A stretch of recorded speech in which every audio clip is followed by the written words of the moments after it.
Om Swastiastu. Perkenalkan, nama saya Kemang Pasemas dengan NIM 1717051043. Pada kesempatan kali ini, saya akan mempresentasikan skripsi saya, yaitu yang berjudul Pengaruh Profitabilitas, Tingkat Pertumbuhan, Likuiditas, dan Struktur Aktiva terhadap Struktur Modal. Namun sebelumnya, saya banyak mengucapkan terima kasih kepada dosen pembimbing utama saya, yaitu Ibu Dr. Desa Anyumansri Werastuti, SE AK MSI, kepada dosen pembimbing pendamping, yaitu Ibu Gusti Ayu Ketut Rencana Sari Dewi, SE MSI, dan kepada dosen penelaah Bapak Dr. Gede Adi Yuniate, SE AK MSI. Nah, adapun yang melatar belakangi penelitian saya ini, yaitu di mana struktur modal merupakan aspek yang sangat penting untuk selalu diperhatikan karena keputusan yang berkaitan dengan struktur modal bisa berpengaruh terhadap kinerja keuangan perusahaan yang selanjutnya berdampak pada nilai dari perusahaan itu sendiri. Banyak perusahaan yang seringkali mengalami permasalahan yang berkaitan dengan struktur modal. Salah satunya adalah perusahaan subsektor tekstil dan garmen yang terdaftar di Bursa Efek Indonesia. Berdasarkan pada tabel yang diukur dengan menggunakan debt equity ratio, terlihat bahwa perusahaan subsektor tekstil dan garmen di Bursa Efek Indonesia dari tahun 2017 sampai 2019 mencerminkan adanya fluktuasi struktur modal, di mana yang setiap tahunnya mengalami peningkatan dan mengalami penurunan.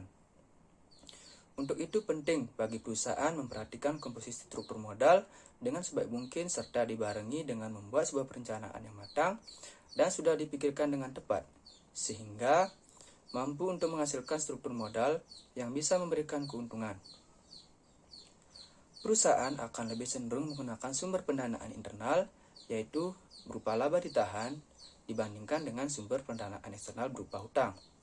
Hal ini dikarenakan sumber pendanaan eksternal yang berpotensi membahayakan perusahaan apabila nantinya tidak mampu untuk memenuhi kewajibannya.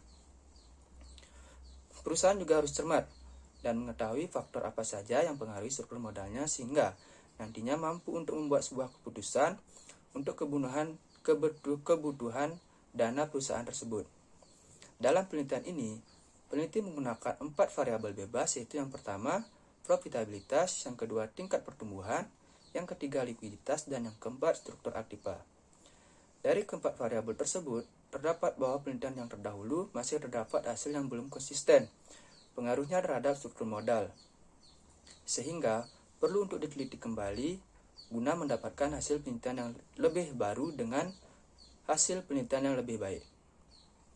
Adapun alasan dipilihnya subsektor tekstil dan garmen dalam penelitian ini dikarenakan industri tekstil dan produk tekstil merupakan salah satu sektor industri yang diprioritaskan berdasarkan pada Peraturan Presiden Nomor 28 Tahun 2008 tentang Kebijakan Industri Nasional, karena memberikan kontribusi besar bagi perekonomian Indonesia, yaitu penyumbang devisa ekspor non-migas terbesar. Selain itu, permasalahan terjadi pada struktur modal, yaitu perusahaan subsektor tekstil dan garmen pada periode 2017 sampai 2019 masih terhitung adanya peningkatan dan juga penurunan setiap tahunnya. Adapun identifikasi masalah penelitian, yaitu yang pertama, adanya fluktuasi struktur modal pada perusahaan subsektor tekstil dan garmen, sehingga perlu dikaji kembali dan perlu diteliti kembali. Yang kedua, yaitu adanya kesulitan perusahaan pada subsektor tekstil dan garmen dalam menentukan kebijakan struktur modal. Dan yang ketiga, yaitu adanya ketidakkonsistenan pada variabel-variabel yang mempengaruhi struktur modal pada penelitian yang terdahulu. Selanjutnya yaitu pembatasan masalah. Batasan masalah dalam penelitian ini yaitu objek penelitian yaitu perusahaan subsektor tekstil dan garmen yang terdaftar di Bursa Efek Indonesia dengan menggunakan data sekunder berupa laporan keuangan periode 2017 sampai periode 2020. Yang selanjutnya yaitu rumusan masalah. Adapun rumusan masalah dalam penelitian ini yaitu yang pertama, apakah profitabilitas berpengaruh terhadap struktur modal perusahaan? Yang kedua yaitu, apakah tingkat pertumbuhan berpengaruh terhadap struktur modal perusahaan? Yang ketiga, apakah likuiditas berpengaruh terhadap struktur modal perusahaan? Yang keempat, apakah struktur aktiva berpengaruh terhadap struktur modal perusahaan subsektor tekstil dan garmen yang terdaftar di Bursa Efek Indonesia? Selanjutnya yaitu tujuan penelitian. Adapun tujuan penelitian yang ingin dicapai pada penelitian ini yaitu yang pertama, untuk mengetahui pengaruh profitabilitas terhadap struktur modal pada perusahaan subsektor tekstil dan garmen yang terdaftar di Bursa Efek Indonesia. Yang kedua, untuk mengetahui pengaruh tingkat pertumbuhan terhadap struktur modal. Yang ketiga, untuk mengetahui pengaruh likuiditas terhadap struktur modal. Dan yang keempat, untuk mengetahui pengaruh struktur aktiva terhadap struktur modal perusahaan subsektor tekstil dan garmen yang terdaftar di Bursa Efek Indonesia. Adapun manfaat hasil penelitian ini yaitu yang pertama, manfaat teoritis dapat menjadi penyambung untuk memverifikasi teori-teori yang digunakan dalam penelitian ini seperti trade-off teori dan pecking order teori. Yang kedua yaitu manfaat praktis. Manfaat praktis yang pertama itu bagi perusahaan di mana penelitian ini nantinya bisa menjadi salah satu acuan dalam menentukan kebijakan struktur modalnya. Kemudian yang kedua bagi investor, nantinya penelitian ini bisa dijadikan sebagai acuan dan juga sebagai tambahan informasi untuk mengetahui bagaimana kondisi dan prospek dari perusahaan sebelum mengambil keputusan untuk investasi. Selanjutnya yang ketiga yaitu bagi peneliti, di mana penelitian ini nanti bisa menjadi sumber tambahan informasi dan wacana untuk penelitian selanjutnya. Selanjutnya yaitu kajian teori. Adapun kajian teori yang digunakan dalam penelitian ini yaitu yang pertama, pecking order teori. Pecking order teori merupakan teori yang dikembangkan oleh Stewart C. Myers dan Nicholas Majlub pada tahun 1984, di mana teori ini mengatakan bahwa perusahaan akan mengutamakan atau memprioritaskan sumber pendanaan yang berasal dari pembiayaan internal atau laba ditahan. Yang kedua yaitu trade-off teori. Trade-off teori menjelaskan seberapa banyak perusahaan dan beberapa banyak ekuitas yang dimiliki perusahaan sehingga tercipta adanya keseimbangan antara biaya yang dikeluarkan dengan keuntungan yang didapatkan. Yang ketiga yaitu teori struktur modal. Nah, di sini menurut Rianto, struktur modal merupakan pembelanjaan permanen yang mencerminkan perimbangan antara hutang jangka panjang dan modal sendiri. Teori yang selanjutnya yaitu faktor yang mempengaruhi struktur modal, yaitu yang pertama ada profitabilitas, tingkat pertumbuhan, likuiditas, dan juga struktur aktiva. Adapun pengembangan hipotesis yang ditentukan oleh peneliti dalam penelitian ini adalah yang pertama, profitabilitas berpengaruh negatif terhadap struktur modal. Yang kedua, tingkat pertumbuhan berpengaruh positif terhadap struktur modal. Yang ketiga, likuiditas berpengaruh negatif terhadap struktur modal. Dan yang keempat, struktur aktiva berpengaruh positif terhadap struktur modal. Selanjutnya yaitu metode penelitian. Yang pertama yaitu rancangan penelitian. Penelitian ini merupakan penelitian kuantitatif, yaitu menekankan analisis data berupa angka yang diolah menggunakan metode statistik.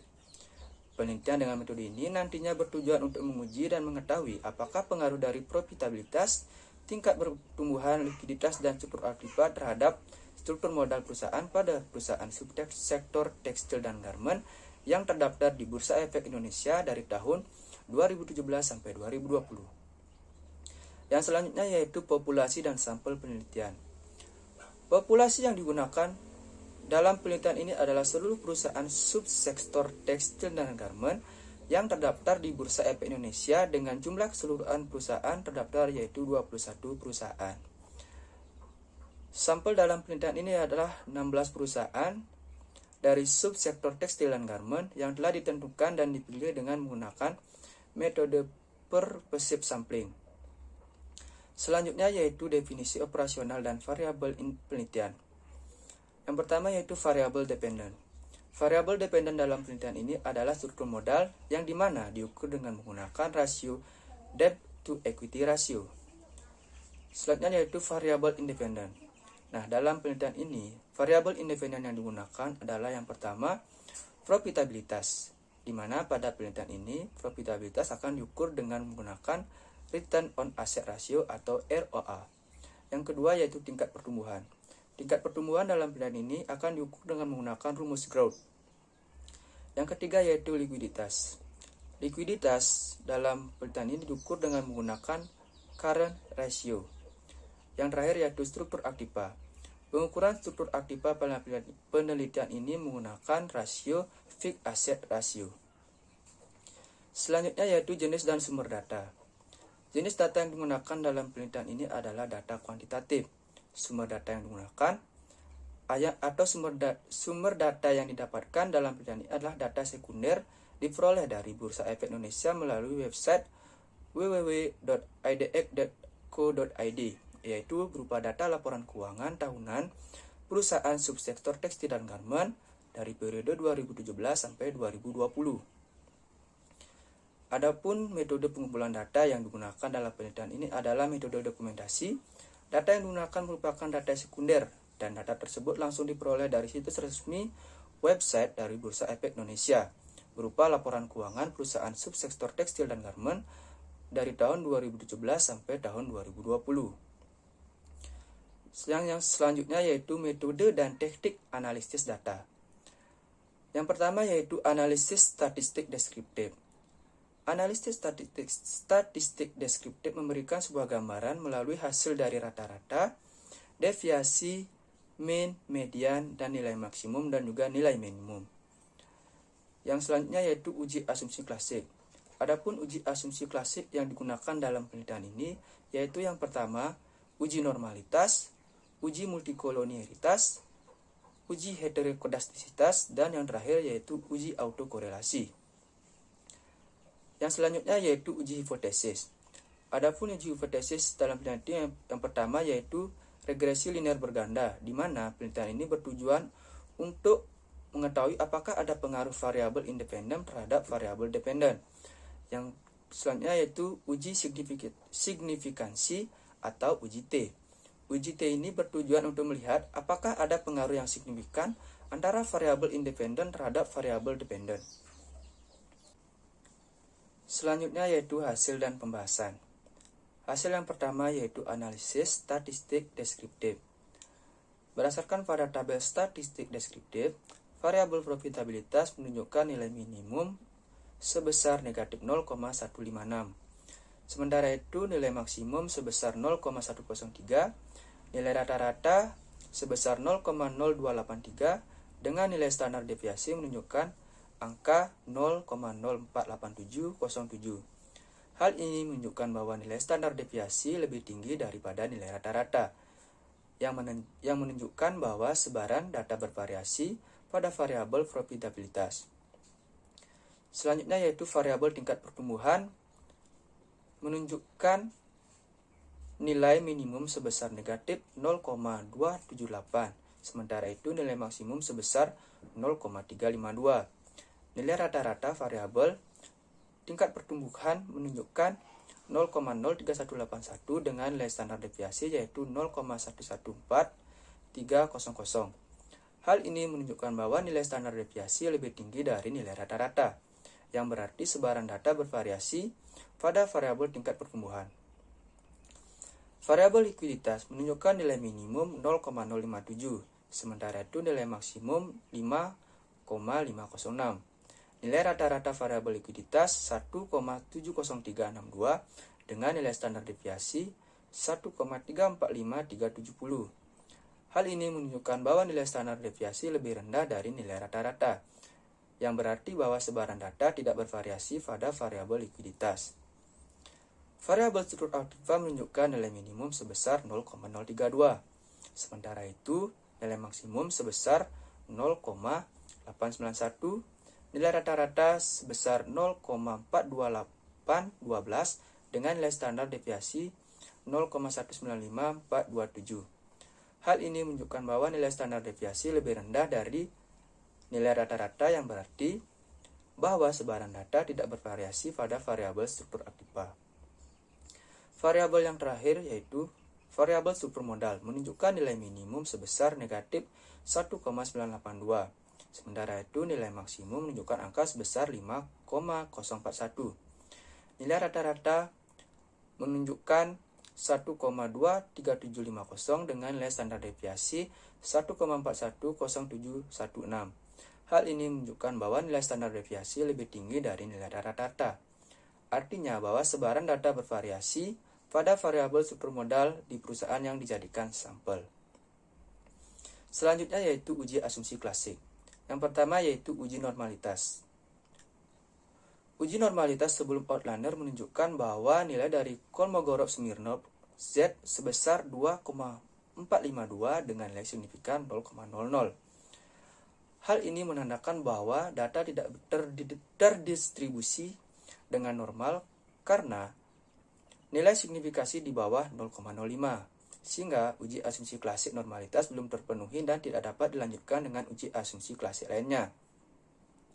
Ketidaknormalan distribusi ini karena adanya selisih data yang terlalu ekstrim pada variabel-variabel yang digunakan. Sehingga dalam kasus ini dilakukan salah satu cara untuk menormalkan data, yaitu dengan melakukan outlier atau menghapus data yang terlalu ekstrim. Dari 64 data awal, setelah dilakukan proses outlier, didapatkan 52 data yang diuji kembali kenormalan datanya dengan menggunakan uji Kolmogorov-Smirnov. Hasilnya menunjukkan bahwa uji Kolmogorov-Smirnov didapatkan nilai sebesar 0,875 dengan nilai signifikasi mencapai 0,428. Hal ini berarti bahwa nilai signifikasi telah melebihi dari kriteria uji normalitas, yaitu 0,05.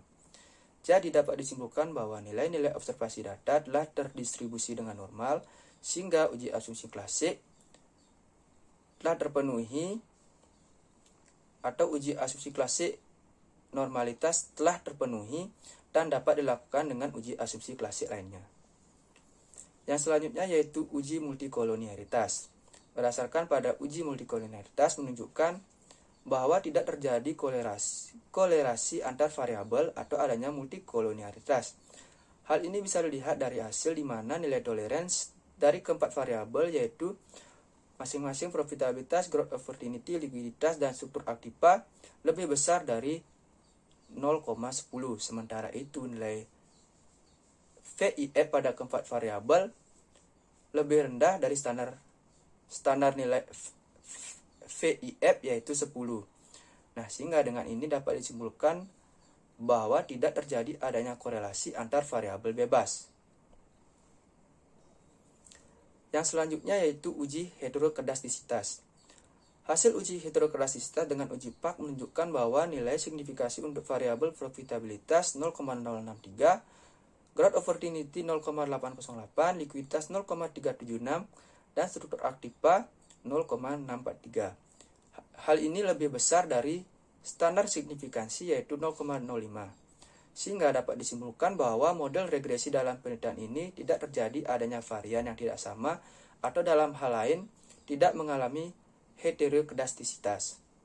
Yang terakhir dalam uji asumsi klasik yaitu uji autokorelasi. Uji autokorelasi menunjukkan bahwa nilai Durbin-Wasserton mencapai angka 1,595. Artinya nilai ini terlihat bahwa Durbin-Wasserton tersebut berada di antara negatif 2 dan 2, sehingga dapat disimpulkan bahwa pada uji autokorelasi ini tidak terdapat hanya korelasi antar tahun penelitian. Uji selanjutnya yaitu analisis regresi linear berganda.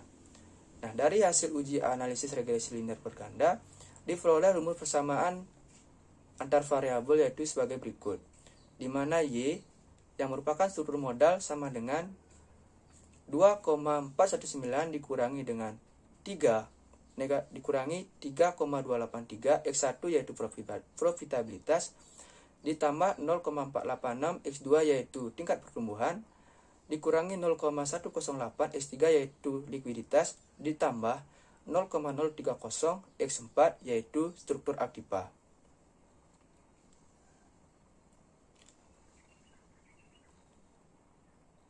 Selanjutnya yaitu uji T. Hasil uji T menunjukkan bahwa kesimpulan sebagai berikut. Variabel profitabilitas menunjukkan bahwa nilai signifikansi yang didapat pada uji T yaitu 0,025 lebih kecil dari nilai 0,05 atau nilai signifikansi. Hal ini menunjukkan bahwa variabel profitabilitas memiliki pengaruh yang signifikan terhadap struktur modal. Sementara itu koefisien regresi variabel profitabilitas menunjukkan nilai negatif 3,283. Artinya, profitabilitas memiliki pengaruh yang negatif, sehingga dapat disimpulkan bahwa variabel profitabilitas berpengaruh negatif terhadap struktur modal. Yang kedua yaitu variabel tingkat pertunjukan menunjukkan bahwa nilai signifikansi yang didapat pada uji T yaitu 0,368 lebih besar dari 0,05. Hal ini menunjukkan bahwa variabel tingkat pertumbuhan tidak memiliki pengaruh yang signifikan terhadap struktur modal, sehingga dapat disimpulkan bahwa variabel tingkat pertumbuhan tidak berpengaruh terhadap struktur modal. Yang ketiga yaitu variabel likuiditas, menunjukkan bahwa nilai signifikan yang didapat pada uji T yaitu 0,10 lebih kecil dari 0,05. Hal ini menunjukkan bahwa variabel likuiditas memiliki pengaruh yang signifikan terhadap struktur modal. Sementara itu, koefisien regresi variabel likuiditas memiliki nilai 0,108. Artinya likuiditas memiliki pengaruh yang negatif, sehingga dapat disimpulkan bahwa variabel likuiditas berpengaruh negatif terhadap struktur modal. Yang terakhir yaitu variabel struktur aktiva, menunjukkan bahwa nilai signifikansi yang didapat pada uji T yaitu 0,673 lebih besar daripada 0,05. Hal ini menunjukkan bahwa variabel struktur aktiva tidak memiliki pengaruh yang signifikan terhadap struktur modal, sehingga dapat disimpulkan bahwa variabel struktur aktiva tidak berpengaruh terhadap struktur modal. Yang selanjutnya yaitu pembahasan. Pembahasan yang pertama yaitu pengaruh profitabilitas terhadap struktur modal. Berdasarkan hasil uji T menunjukkan bahwa profitabilitas berpengaruh negatif terhadap struktur modal. Hal ini dikarenakan tingginya profitabilitas yang dimiliki perusahaan akan mengalami penurunan pada struktur modal sebagai akibat dari berkurangnya tingkat utang yang dimiliki karena dilunasi dengan profit tinggi yang dihasilkan oleh perusahaan. Hasil penelitian ini sejalan dengan pecking order theory di mana bahwa semakin besar tingkat profitabilitas yang didapatkan oleh perusahaan, struktur modal yang berasal dari hutang juga akan menurun. Karena ketika perusahaan semakin profitable, artinya perusahaan memiliki tingkat menghasilkan keuntungan yang sangat besar sehingga akan mempunyai sumber pendanaan internal yang besar pula. Hasil penilaian ini sama dengan penelitian yang dilakukan oleh Deviani dan Sudarni tahun 2018 dan Devi dan Ernie pada tahun 2017 yang menunjukkan bahwa profitabilitas berpengaruh negatif terhadap struktur modal. Yang kedua yaitu pengaruh tingkat pertumbuhan terhadap struktur modal. Berdasarkan hasil uji T menunjukkan bahwa tingkat pertumbuhan tidak berpengaruh terhadap struktur modal. Faktor penyebabnya dikarenakan perusahaan lebih memprioritaskan menggunakan pendanaan yang berasal dari internal perusahaan guna untuk meminimalisir resiko tinggi yang bisa didapat perusahaan apabila menggunakan sumber pendanaan eksternal. Perusahaan dengan rendahnya tingkat pertumbuhan menunjukkan bahwa perusahaan tersebut mengembangkan perusahaan dengan tidak menambah tingkat hutang yang dimiliki. Perusahaan dalam hal ini akan lebih mengutamakan menggunakan modal internal dan menghindari penggunaan modal eksternal berupa hutang. Hasil penilaian ini sejalan dengan penelitian dilakukan oleh Puspitawati dan Astri pada tahun 2021 dan Nuswandari pada tahun 2013 yang juga menyatakan bahwa tingkat pertumbuhan tidak berpengaruh terhadap struktur modal. Yang ketiga yaitu pengaruh likuiditas terhadap struktur modal. Berdasarkan pada hasil uji T menunjukkan bahwa likuiditas berpengaruh negatif terhadap struktur modal. Hal ini dikarenakan perusahaan punya tingkat likuiditas yang tinggi, maka modalnya akan menjadi rendah. Karena perusahaan yang punya tingkat likuiditas tinggi menggambarkan bahwa perusahaan memiliki sumber pendanaan internal yang berlimpah untuk memenuhi kewajiban jangka pendeknya yang akan berdampak pada struktur modal. Hasil penelitian ini sejalan dengan pecking order theory yang menyatakan bahwa sebuah perusahaan akan menggunakan sumber pembiayaan internal kemudian sumber pembiayaan eksternal dalam penentuan struktur modalnya. Perusahaan yang likuiditasnya tinggi lebih memilih untuk menggunakan pendanaan internal sehingga lunasnya hutang lancar akan menurun kan tingkat hutang yang dimiliki perusahaan. Penelitian ini sejalan dengan penelitian yang dilakukan oleh Deviani dan Sudarni pada tahun 2018 dan juga penelitian oleh Umam dan Koli pada tahun 2016 yang menyatakan bahwa likuiditas berpengaruh negatif terhadap struktur modal. Pembahasan yang terakhir yaitu pengaruh struktur modal